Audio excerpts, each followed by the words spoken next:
The fish market in the Spanish port of Corunna gives only a mere glimpse at the mysterious creatures that dwell in the Atlantic Ocean.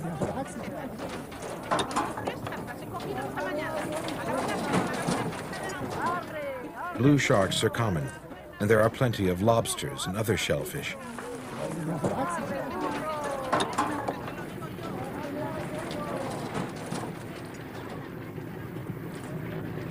But commercial fishermen only harvest the surface layers. The depths of the world's oceans are largely unexplored. While millions of dollars have been spent to hurl scientific equipment at the moon, there is an enormous, uncharted area of our own planet, the abyssal zone.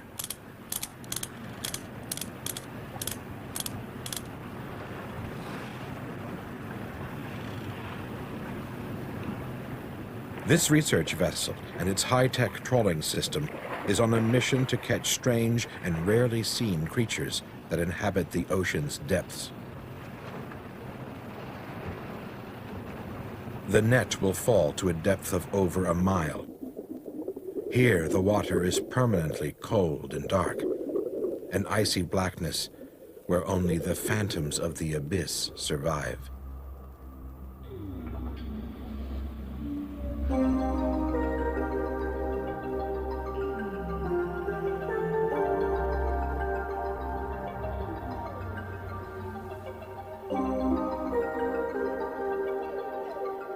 The predatory fish which live at these great depths often have one thing in common: huge mouths, equipped with large teeth. They don't encounter potential prey very often, so they must be able to catch and eat anything, sometimes creatures larger than themselves. This sample will be from 1 mile deep in the Cape Verde Basin, 300 miles off the Spanish coast, where in places the water is 4 miles deep. Above 1 mile, the water temperature varies, but below it's constant at 32 degrees Fahrenheit. It isn't frozen because salt water freezes at a lower temperature than fresh water. It takes 4 hours to complete the trawl. During that time, the weather can get very nasty, but the ship's equipped to work in anything up to force 6 gales.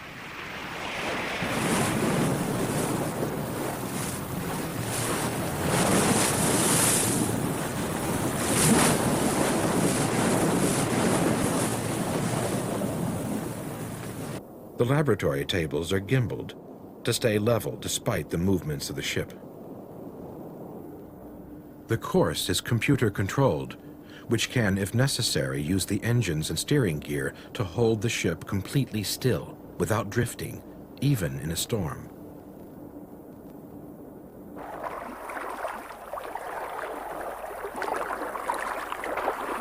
During the haul, the computer holds the ground speed of the ship steady. But because there's a surface current, she's hardly moving through the water. The instruments indicate that there's 3 miles of cable to pull up. On this haul, the mouth of the net will be held open while it's brought up, taking everything in its path.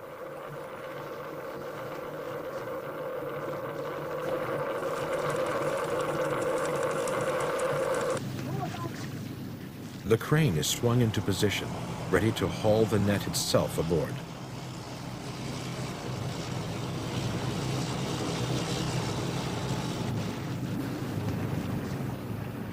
No one knows exactly what surprises will come up from the ice-cold darkness.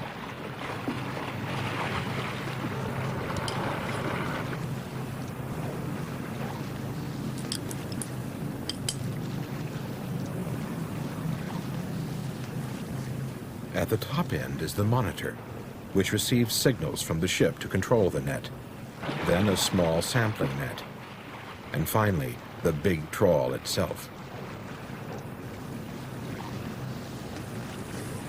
Opened into its working position, the net is the size of a small room. Its mouth is 8 feet by 14, and it sieved through a column of water 10 miles long during the 4-hour trawl. After all that fishing, the catch can be contained in a small plastic bucket.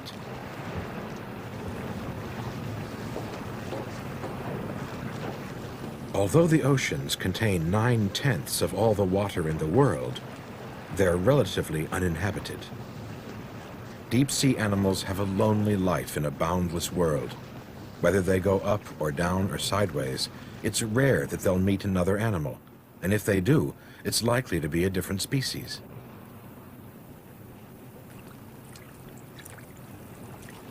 Consequently, the catch from a 10-mile trawl through these deserted deep-sea spaces is not very big.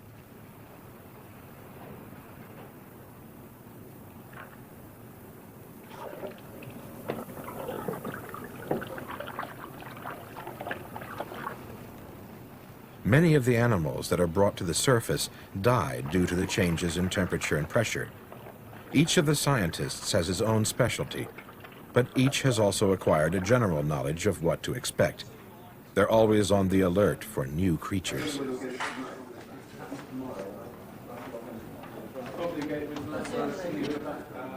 A rather shapeless black fish is typical of the deep seas. Living in such a stable environment, without boundaries or currents, deep-sea animals ignore many of the rules that have dictated evolution in the upper world.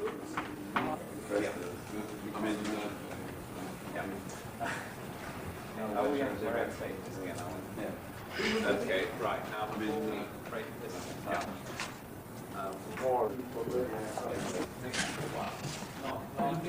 The larvae of an eel, on its way from the Sargasso Sea to an estuary somewhere in Western Europe. It's not a deep-sea animal at all. The eel still needs a fully developed skeleton and a beautifully symmetrical muscular system for its long journey. Part of its future travels will be over land, but in its early days, it's definitely a mariner.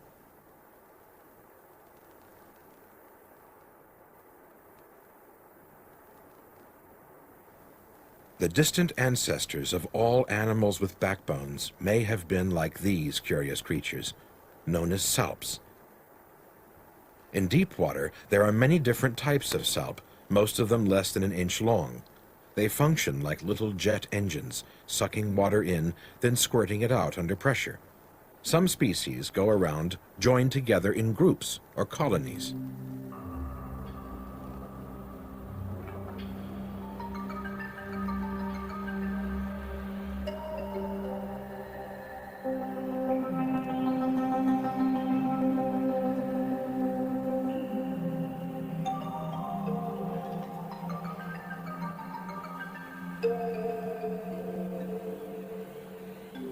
This rather primitive arrangement has been improved on by other salps, in which the shape of each individual is fitted to its place in the colony. A parasalpa colony looks almost snake-like.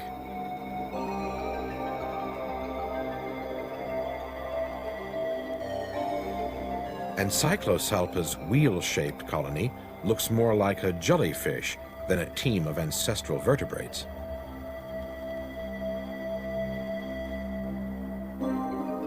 The individual salps have an enemy down in the darkness, a shrimp called Phronima. Phronima attacks and eats salps and other animals like them, and then uses their outer casing as a place to rear its young.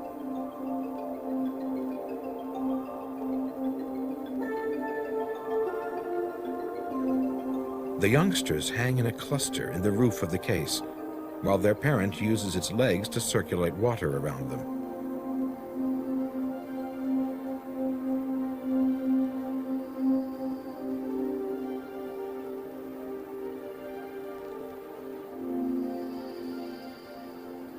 As the young Phronimas grow up, they'll wander around their glass house until they find their own way out. Meanwhile, the parent keeps it clean.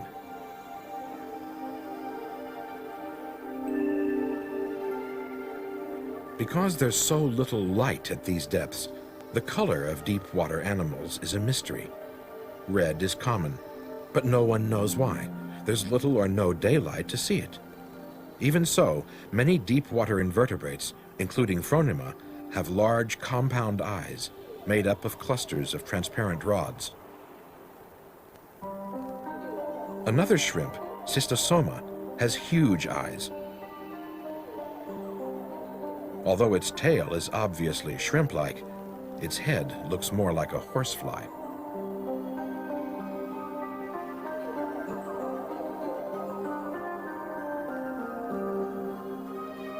The slender rostrum of Streetzia leads to even more highly developed compound eyes. Although their world is pitch black, many of these creatures produce light to attract a mate or prey. Their eyes are important for catching a distant flash or glow.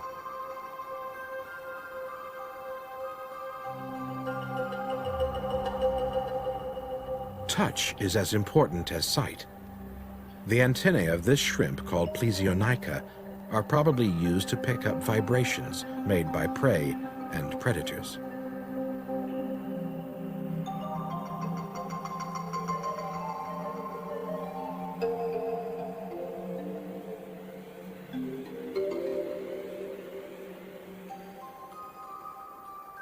Sculling slowly through the blackness, the deep-water shrimps seem to lack everything that's essential to earthbound life. Above all, light, warmth, and contact. But still, they survive and breed. The blue-green clusters on Plesionica's legs are its eggs. These are euphausiids, producing flashes of light in a darkened laboratory. Their scientific name means shining light. Their Scandinavian name is better known. They're krill, the staple food of the great baleen whales.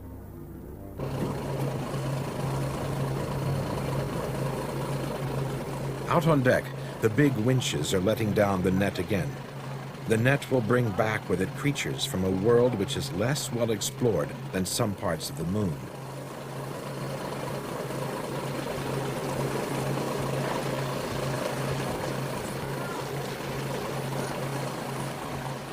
This time, the mouth of the net will be closed by remote control a mile below the surface. Whatever is in it can only have come from the zone of total darkness in the Cape Verde Basin.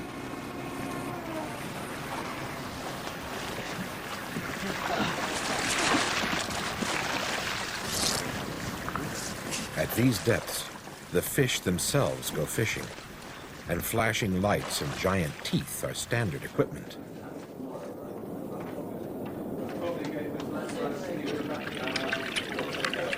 In the lab on board ship, the scientists are kept busy day and night, sorting out the creatures brought up by the deep-sea trawl. Every 4 hours or so, the net brings up new samples. Among the finds is a snipe eel, from about a mile beneath the surface. In the sea, it hangs vertically in the water, head up, ready to grab passing deep-sea prawns and shrimp in its sensitive, saw-toothed jaws.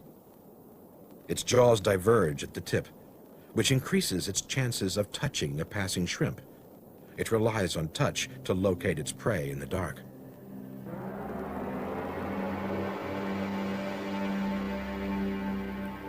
From shallower water, barely half a mile deep, one of the earlier trawls brought up a hatchetfish. It lives in a so-called twilight zone, where it's not completely dark. It can produce a faint glow of light from a double row of light organs, the pink dots on its undersurface. Each dot has a reflector behind it and a lens in front, accurately aligned to point downwards. They're shaded from the side so that they can only be seen from below.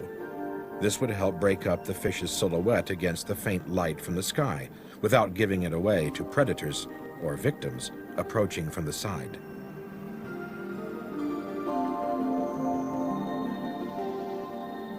Some fish in the new catch from the dark zone also produce light, but not all for camouflage. Linophrene, an anglerfish, has a feathery lure glowing above its mouth. Then there's Opistoproctus. This specimen was dead when it reached the ship from jostling in the net. Its eyes are positioned to look up, but like the hatchetfish, it shines its light downwards. The light's evenly diffused over its underside by a sheet of transparent tissue. Although Opistoproctus lives most of the time in the zone of total darkness, it migrates upwards to feed by night. Perhaps that's when its camouflage comes into use.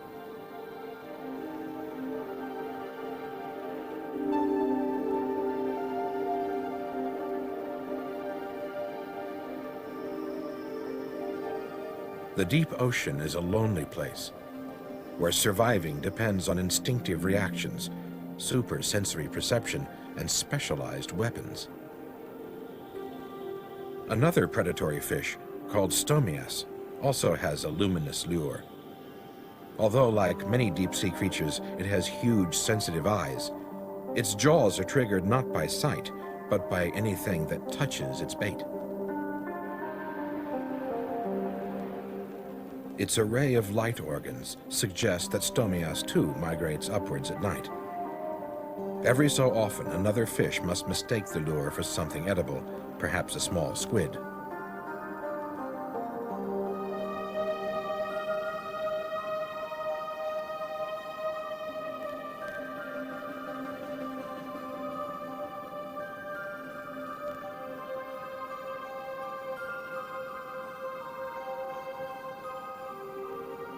The deep trawl brought up some real squids as well. This one, called Histioteuthis, lives over a mile down. It's a lopsided creature. Its left eye is 4 times as big as its right eye. Nobody knows why. Actually, the animal's been well known for years. The old whalers knew that it's the main food of sperm whales, but it was only when modern deep trawl nets came in that anyone realized how deep the whales dive to get it. The squid controls its own depth with a fluttering membrane on top and moves along by jet propulsion like the rest of its kind.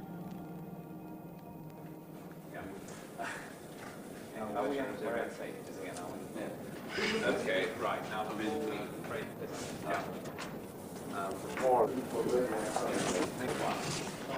These little round creatures are called Gigantocyprus.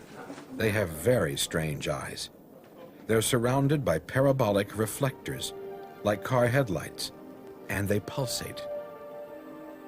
The animal itself is an ostracod, a relation of the shrimp, which lives in a shell. This is a female. Her shell is full of pink eggs. Usually, ostracods live in fresh water and are about 1 millimeter across. These from the deep ocean can be as much as 1 inch in diameter.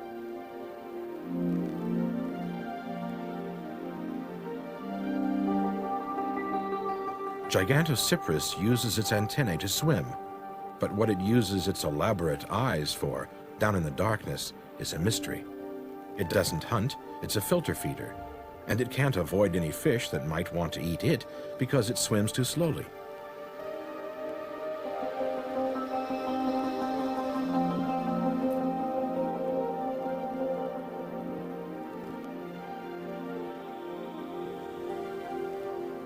Here was a remarkable find, an undamaged spirula. It's a primitive mollusk, halfway to being a squid, but it's only 1.5 inches long. This was the first one ever to be hauled up intact. In the middle of the fluttering membrane at the top, there's a light-producing organ.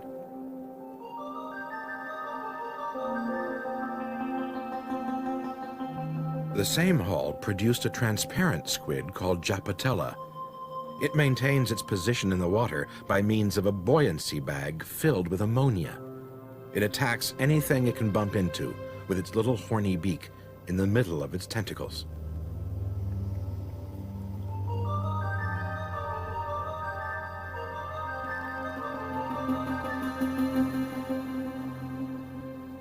Here is where fact meets science fiction, a seemingly endless stream of improbable alien beings floating in the void.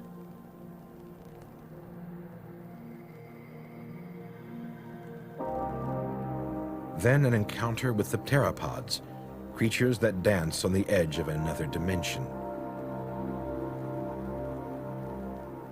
Pteropods are mollusks too, like snails and squids. Their name means winged feet. They literally fly through the water, using flaps on their foot. Their internal anatomy is just like a snail's, but externally, they're out of this world.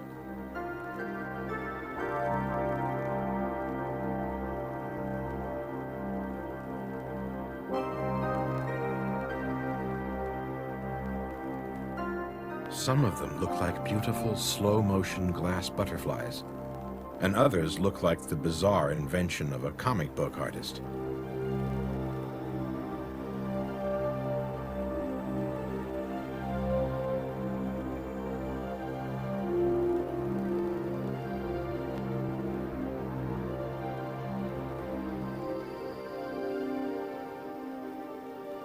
This one's called Cleone. Like the others, it hovers in mid-water, feeding on the detritus drifting down from above, but it manages without a shell. They look like angels, fluttering in a black and starry sky.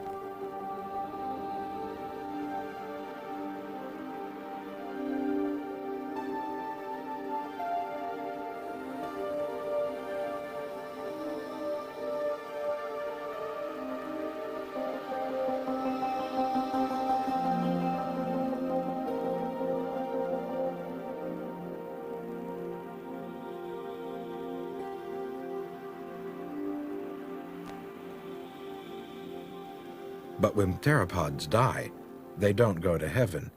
They sink, and their shells in countless millions cover the bottom of the deepest oceans.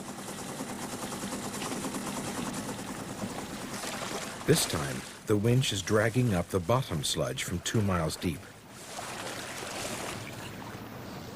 It's a gray, gooey substance that looks almost lifeless. A tub of it is carried to the lab for sorting.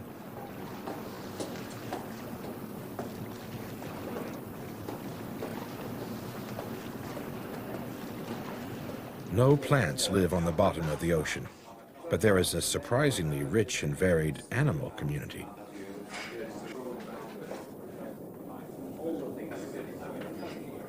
Some of the commonest animals down among the theropod ooze are brittle stars. They are deep-sea relatives of the more commonly seen starfish found in tidal pools. Like many other creatures of the abyss, they produce their own light.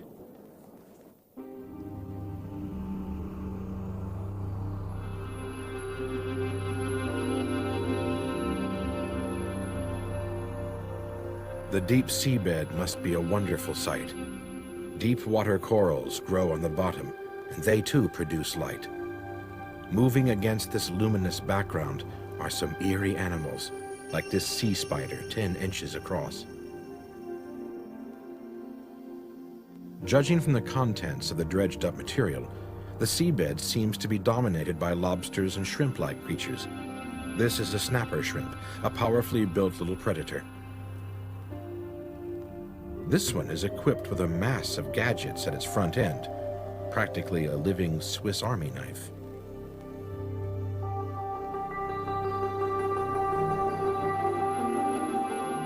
A squat lobster is the deepest known member of the tribe, living permanently on the bottom, with its tail tucked under it like a crab. Carrying its collection from the world of darkness, the ship steams home in the sunshine. Back at Corunna Market, king prawns, langostino, or scampi are just another commodity. It's easy to forget the alien world they come from, a place that may seem to have more in common with the dark reaches of space than anything of this earth.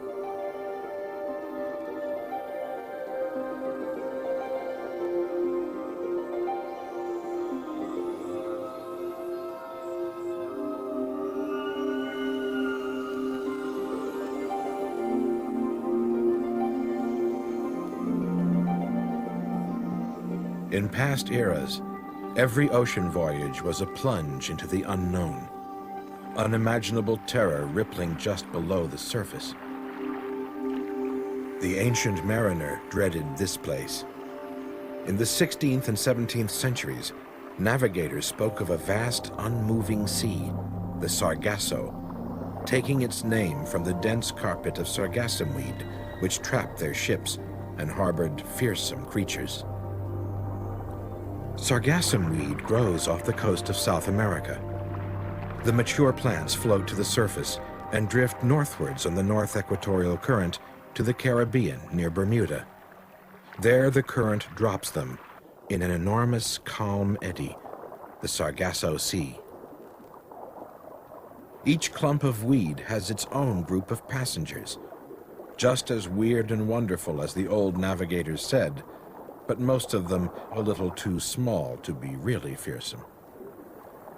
Prussian blue tentacles swaying in the swell should be avoided by any fish that would like to live another day. They belong to Phasalia, better known as the Portuguese man-o'-war. The float like a blown-up plastic bag, is actually a separate animal, and so is each of the trailing poisonous tentacles. The whole man-o'-war is a colony of individuals sharing their food supply in the interests of killing bigger and stronger prey.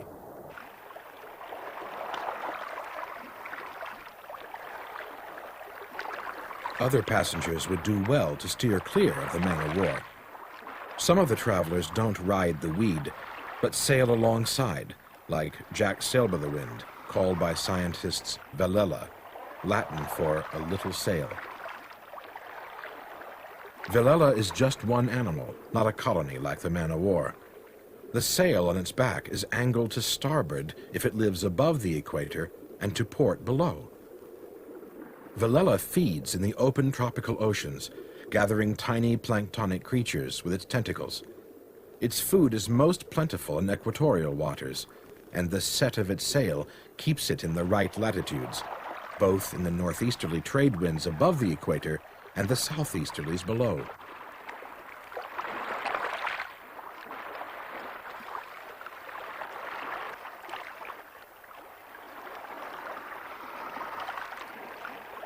But when it sails into the Sargasso, it meets a mortal enemy, Janthina, the bubble snail. Bubble snails drift with the current, so they're common around clumps of sargassum weed. They're heavier than water, but they float hanging beneath a homemade raft of sticky bubbles.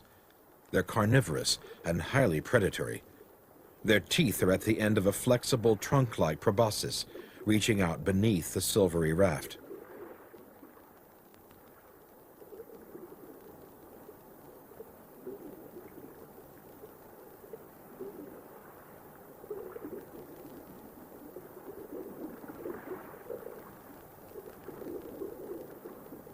The snail makes its raft by scooping up air bubbles with its foot and plastering them together with the mucus it produces. There are several different kinds of bubble snail in the Atlantic, but they all have the same taste for Velella.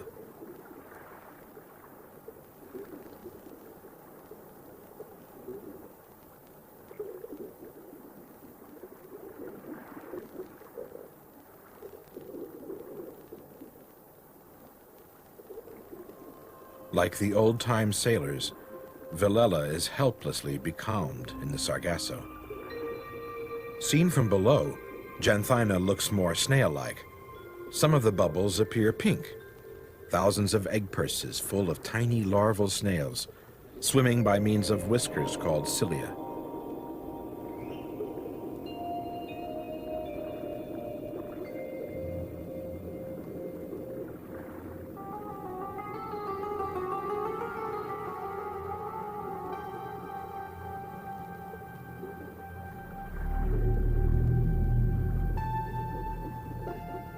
The egg pouches are filled with fluid, and at first the larval snails are safe, swimming around in a protected pool of their own.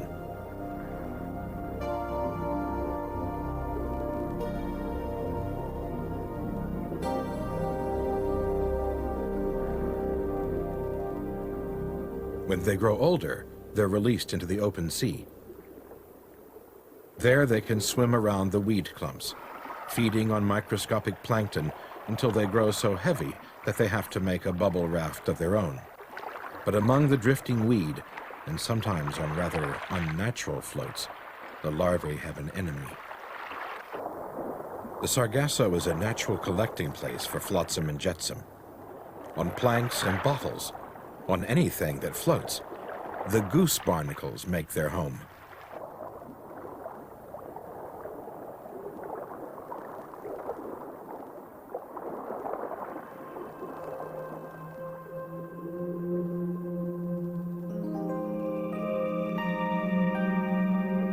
They're filter feeders, sieving plankton from the water with modified legs. Snail larvae form part of their diet, which is one reason why the sea isn't thick with snails. Barnacle larvae swim too, and many of them probably get eaten by their parents.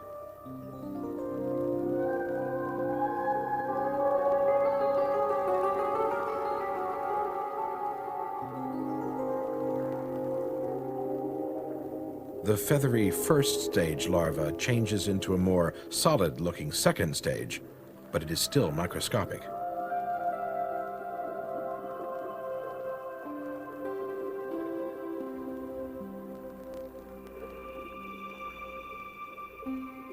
The hooked pads at the top are what it will use to hang on to the first suitable object it finds.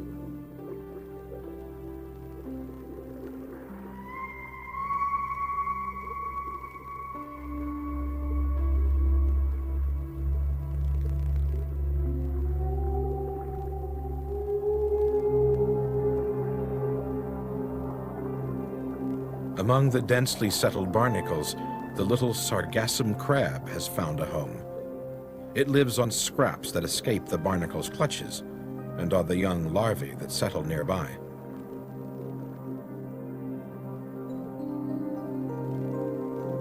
As the goose barnacles pick their living out of the water, their empty vessel drifts on.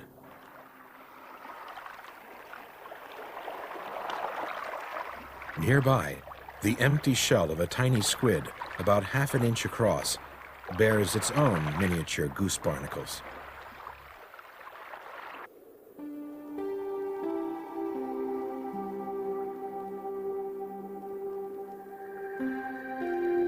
The smallest of the tribe, these have more delicate and feathery tentacles for catching even smaller animals. Passing copepods, the most abundant of all planktonic animals, can easily escape from such a flimsy trap.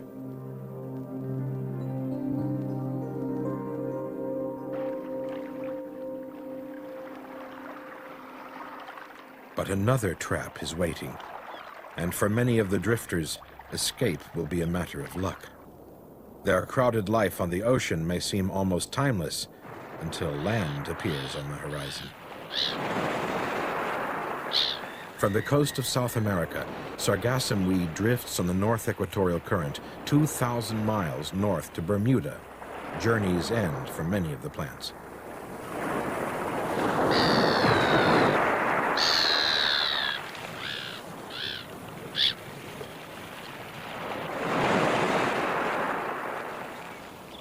When the plants first break free, they're small and alone, but as they drift, they grow and acquire passengers.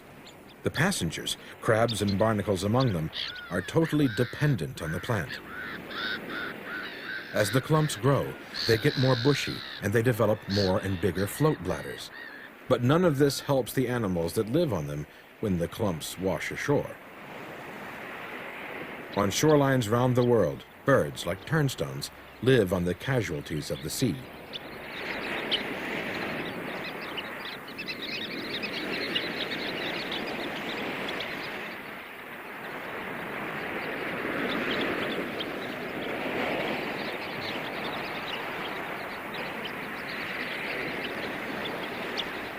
Rock crabs wait like wreckers on the cliffs.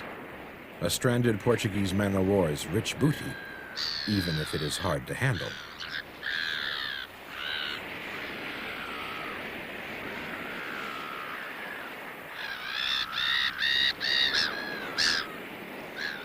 The rock crab is immune to the poison in the man-of-war tentacles, and it has specially adapted claws to handle the slippery mass.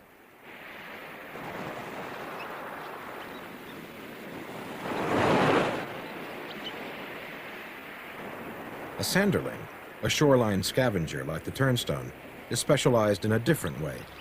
With uncanny precision, running as though it's on wheels, it darts to and fro at the very edge of the waves, snatching up tidbits before the sea takes them back out of reach.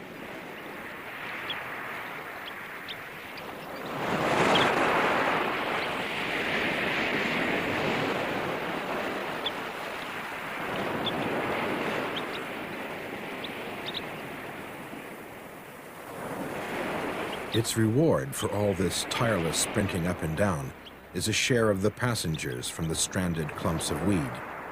Dislodged by the breaking waves, they can only wait to be snapped up.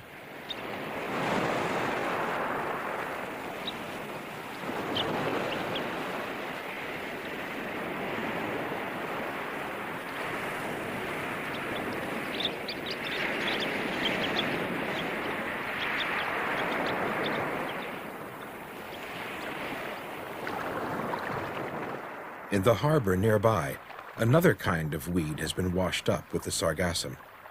It grew on shallow banks offshore, and its leaves, shed during the same April storms, have carried a strange and beautiful form of life to the shore. These delicate transparent stems house hydroids related to corals. The sensitive tentacles around each hydroid's mouth are an efficient trap for the unwary.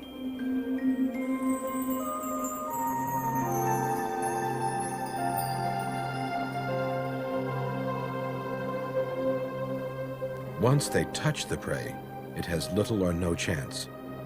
Each tentacle is armed with sting cells to grip and paralyze the victim. A transparent sea squirt, then a fish larva.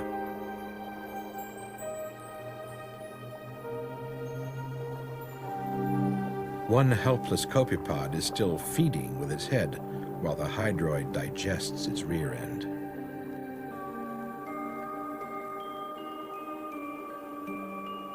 The hydroids are connected by a tube which delivers a share of the prey to the entire colony.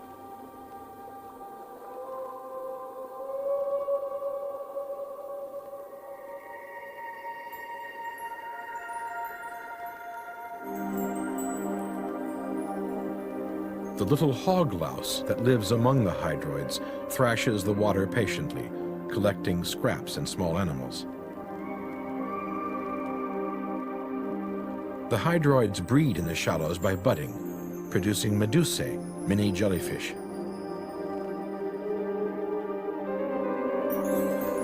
They're carnivorous too, and again it's copepods that form their main prey.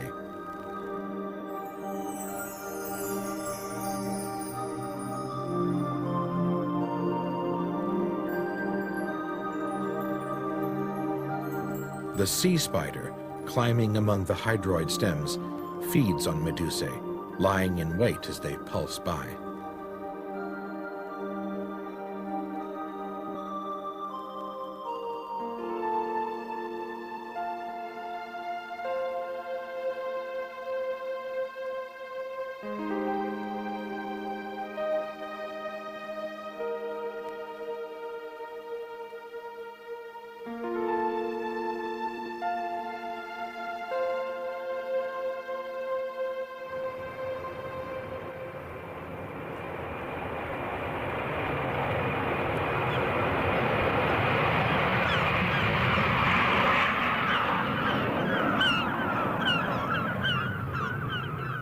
Close to the busy airport, a group of wanderers is coming to the end of a long voyage.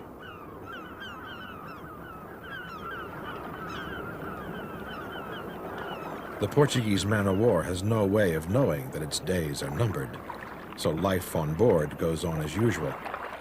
The greatest danger in the open ocean, oddly enough, is drying out. The float must be kept wet all the time. The man-of-war capsizes itself about every 5 minutes.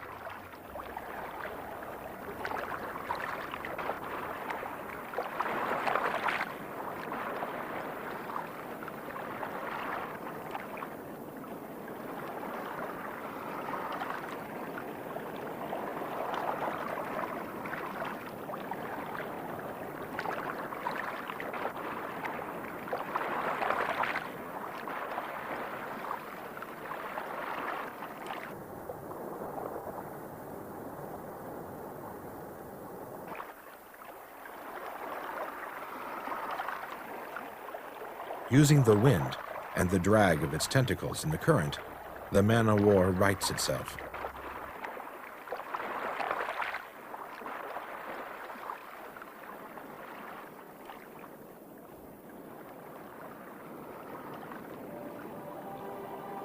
The tentacles can extend as much as 100 feet.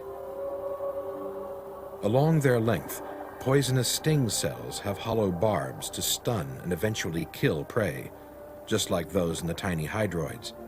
But while the hydroids eat fish larvae, the man-of-war takes adult fish.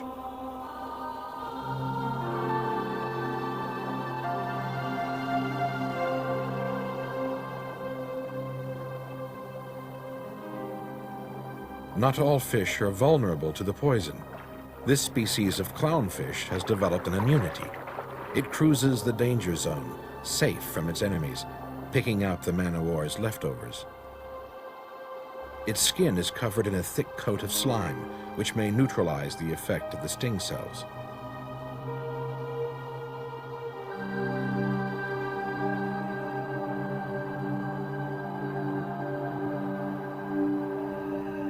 Clownfish associate with men-o-war wherever they can find them. If the man-o-war goes too close to land, the fish has only to look for another, readily found in the great calms of the Sargasso Sea.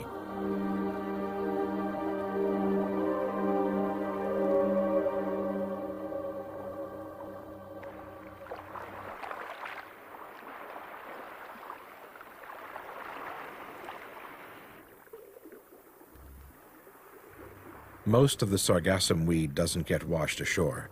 It stays out at sea, where it's dropped by the sweep of the currents. Here it grows, and some strange creatures grow on it. The mossy fringe on the stems and bladders of this clump is made up of bryozoans, tiny filter feeders, each with its own little tube to hide in.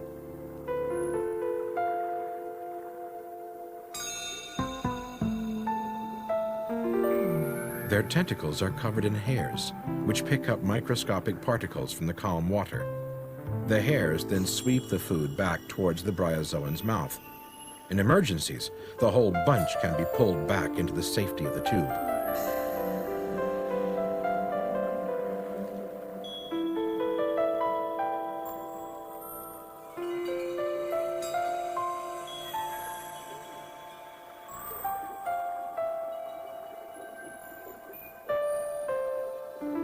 On this small scale, the Sargasso Sea is filled with beauty.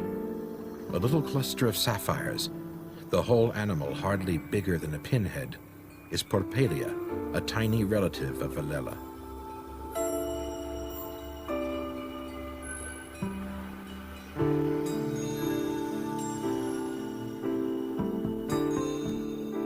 Sticky knobs on the ends of its tentacles collect food as Porpelia draws them rhythmically through the water.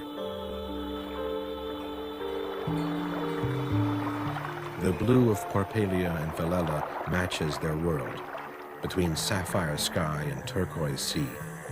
But for the larger animals that live in the drifting sargassum, it's better to match the colors of the weed. The little crabs blend perfectly with their background. Some of them have disruptive white markings to confuse watching eyes beautifully. Camouflaged, they can feed confidently in their floating home.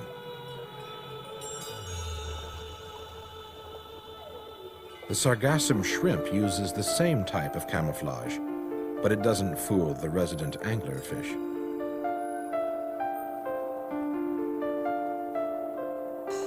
The angler seems to see through the shrimp's cryptic coloring with ease.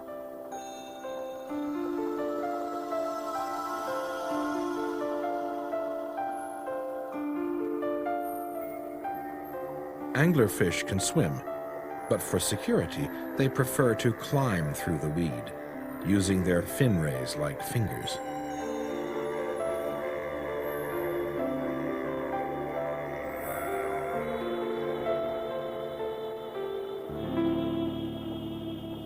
From above, their dappled colors match the leaves.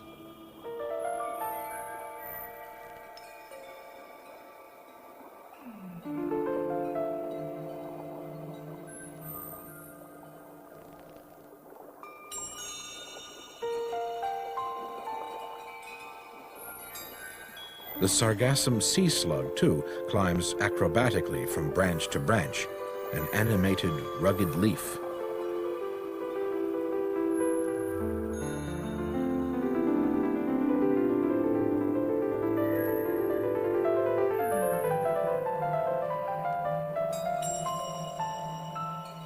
The blue disc of a doomed Velella will feed another sea slug when the bubble snail has finished with it.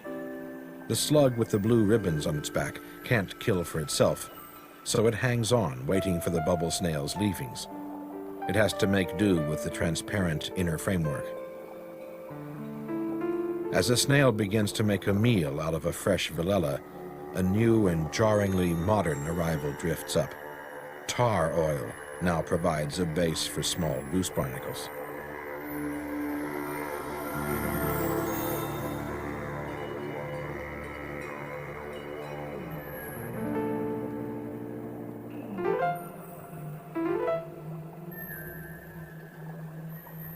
The little sargassum flying fish doesn't do much flying, preferring to stay in the safety of the clumps of weed, but it's capable of taking off if it senses danger.